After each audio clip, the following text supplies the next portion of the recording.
할렐루야. 오늘 또 은혜 가운데 같이 말씀을 나누게 하신 하나님께 감사를 올려드립니다. 오늘 아침에도 교회 와보니까 늘 교회 앞에 보면 낙엽이 많이 날라와 있습니다. 김영인 권사님이 처음 왔을 때 그런 이야기 하시더라고요. 낙엽을 한참 치우고 있는데, 목사님, 저희 교회는 항상 바람이 머물다 가는 자리입니다. 그래서 항상 낙엽이 이렇게 문 앞에 쌓여 있습니다. 라는 이야기를 해요. 정말 매일매일 와보면 항상 낙엽이 와 있습니다. 근데 그 낙엽을 치면서 무슨 생각이 드느냐? 왜 우리가 기도를 해야 될까? 왜 하루를 말씀을 붙들고 살아야 될까? 생각해 보면 하루하루 낙엽을 치우는 것과 같은 그러한 마음이 듭니다. 우리 안에 우리도 모르게 쌓여있는 그러한 죄성들, 죄악들, 마음의 상처들, 이런 아픔들을 다 깨끗하게 치유하는 작업, 회복시키는 그 작업이 마치 매일매일 이 바람이 가져다주는 낙엽을 치우는 것과 같다는 것이죠. 오늘 말씀이 그런 귀한 은혜의 말씀 되기를 소망합니다. 이번 한 주간 새벽에는 우리 누가복음 말씀 12살 시절에 예수님에 관한 말씀을 우리 함께 은혜로 나누겠습니다.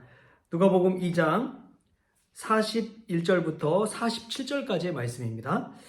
그의 부모가 해마다 6월절이 되면 예루살렘으로 가더니 예수께서 12살 되었을 때에 그들이 이 절기의 관례를 따라 올라갔다가 그 날들을 마치고 돌아갈 때에 아이 예수는 예루살렘에 머무셨더라. 그 부모는 이를 알지 못하고 동행 중에 있는 줄로 생각하고 하룻길을 간 후 친족과 아는 자 중에서 찾되 만나지 못하매 찾으면서 예루살렘에 돌아갔더니 사흘 후에 성전에서 만난즉 그가 선생들 중에 앉으사 그들에게 듣기도 하시며 묻기도 하시니 듣는 자가 다 그 지혜와 대답을 놀랍게 여기더라. 아멘. 누가복음에만 나와 있는 소년 시절의 예수님에 관한 이야기입니다. 12살 예수님, 우리가 예수님도 정말 사람이구나 하는 것들을 깨달을 수가 있는 것이 이러한 복음서 기록 때문에 그렇습니다. 예수님의 부모님은 마리아와 요셉이죠. 그 부모님은 해마다 6월절이 되면, 명절이 되면, 우리가 설날 보내면 고향에 내려가잖아요. 부모님께 인사드리러 가듯이 유대인들도 이 유대 6월절 명절이 되면 예루살렘 성전에 올라가서 꼭 한 번씩 하나님께 제사를 드리고 예배를 드렸습니다. 그래서 그의 부모가 6월절이 돼서 예루살렘에 예수님을 데리고 간 것이죠. 12살 돼서 올라갔을 때 그 모습을 봤을 때 그게 신앙에 보여지는 모습이구나라는 것들을 깨닫습니다. 우리가 은연중 알게 모르게 늘 주의를 중심으로 인생을 살아간다는 것을 자녀들에게 알려주는 것이죠. 그런 믿음의 부모가 될 때 자녀들도 알게 모르게 거기에서 영향력을 받게 되는 줄 믿습니다. 아무리 믿음이 없다고 해도 자녀들이 부모님을 생각해 볼 때 부모님의 말씀 읽는 모습, 기도하는 모습, 교회 가는 모습, 예배하는 모습, 이 모든 것들이 잠재적으로 무의식 중에 다 남아있기 마련입니다. 예수님의 부모 마리아와 요셉도 그랬습니다. 6월절이 되면 예루살렘 성전에 올라가서 예배를 드려야 되는구나 라는 것들을 배우게 되는 것이죠. 그래도 우리도 그런 믿음의 부모 될 수 있기를 소망합니다. 설날이 되면, 명절이 되면 고향에 찾아가 부모님께 인사하고 하듯이 우리도 이처럼 하나님 아버지께 늘 예배하는 삶, 성전에 올라가는 삶, 그러한 인생 될 수 있기를 축복합니다. 무엇보다도 예수님은 예루살렘에 머무는 것을 사모하셨습니다. 12살밖에 안 된 소년 예수님이지만 예루살렘에 머물러 있었어요. 오늘 말씀 다 한번 유심히 보면은 부모님은 율법적인 삶을 살고 있구나라는 것을 깨닫습니다. 이스라엘의 모든 남자들은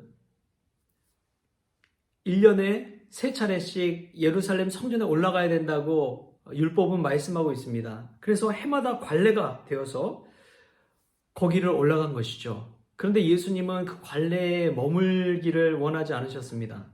42절에 보면 이런 말씀이 있거든요. 예수께서 12살 되었을 때에 그들이 이 절기에 관례를 따라 올라갔다가 그리고 날이 마치니까 그냥 돌아오는 거예요. 예수님이 예루살렘에 머물러 있는지도 모른 채 그냥 돌아오게 됩니다. 왜요? 관례를 따라 그 날들을 마쳤기 때문에 그래요. 그런데 예수님은 그 관례를 깨시는 분입니다. 여러분, 우리가 믿음 생활하고 말씀 생활하고 예배 생활하고 기도 생활할 때 너무 관례에 얽매이지 마십시오. 관례는 기준이 되고 우리가 삶을 돌아갈 수 있는 루틴을 만들어주기도 하지만 우리의 믿음, 영적인 영성 생활을 가로막기도 합니다. 이 관례를 따라서 올라가서 지키고 오는 것도 중요하지만 그것 넘어서 예수님은 예루살렘에 더 머무셨습니다. 말씀을 듣기도 하시고 묻기도 하시며 그 랍비들을 통해서 말씀의 은혜를 더 충만히 채웠습니다. 예수님의 사역 속에서 보면 예수님 말씀이 얼마나 그 마음 중심에 이 말씀을 이루기 위한 삶을 사셨는지를 우리가 복음서를 읽어보면 알 수가 있잖아요. 어떻게 그렇게 가능했느냐? 관례를 깼기 때문에 그래요. 전통은 너무나 중요하죠. 그러나 늘 전통은 개혁되어야 합니다.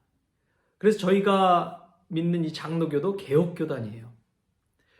우리가 믿음의 관례, 우리에게 굳어져 버린 이 관례와 같은 율법적인 것들을 깰 수 있는 하루가 될 수 있길 바랍니다. 오늘 5분 기도했다면 내일은 7분, 8분, 10분을 기도하십시오. 관례를 깨십시오. 꼭 예배 시간이 11시다 라고 해서 11시 한 10분 전에 나온 것이 아니라 미리 예배도 나와보고 예배 끝나고 그냥 마치고 돌아가는 것이 아니라 한번 기도도 남아서 해보고 그런 모든 것들이 하나님 앞에서 나의 영혼이 말씀으로 충만해졌느냐 안 채워졌느냐 거기가 기준이지 오늘 1시간 예배 드렸으니까 1시간 기도했으니까 1시간 말씀 읽었으니까 끝났다 이게 아니라는 것입니다. 할렐루야. 우리가 믿음의 관례를 깨고 넘어서서 나의 마음, 나의 영혼이 하나님의 말씀으로 충만해지는 은혜가 있기를 소망합니다. 예수님은 그 관례에 따라서 머물지 않으셨어요? 오히려 더 오래 예루살렘에 머무시고 말씀을 사모했습니다. 우리가 하나님의 말씀을 사모하고 우리 하나님 배우기를 사모할 때 우리 삶 속에 더 영적으로 충만하고 성령 충만한 인생이 될 줄 믿습니다. 그러한 은혜가 오늘 하루 저와 여러분에게 있기를 주신 예수님의 이름으로 축복합니다. 기도하겠습니다.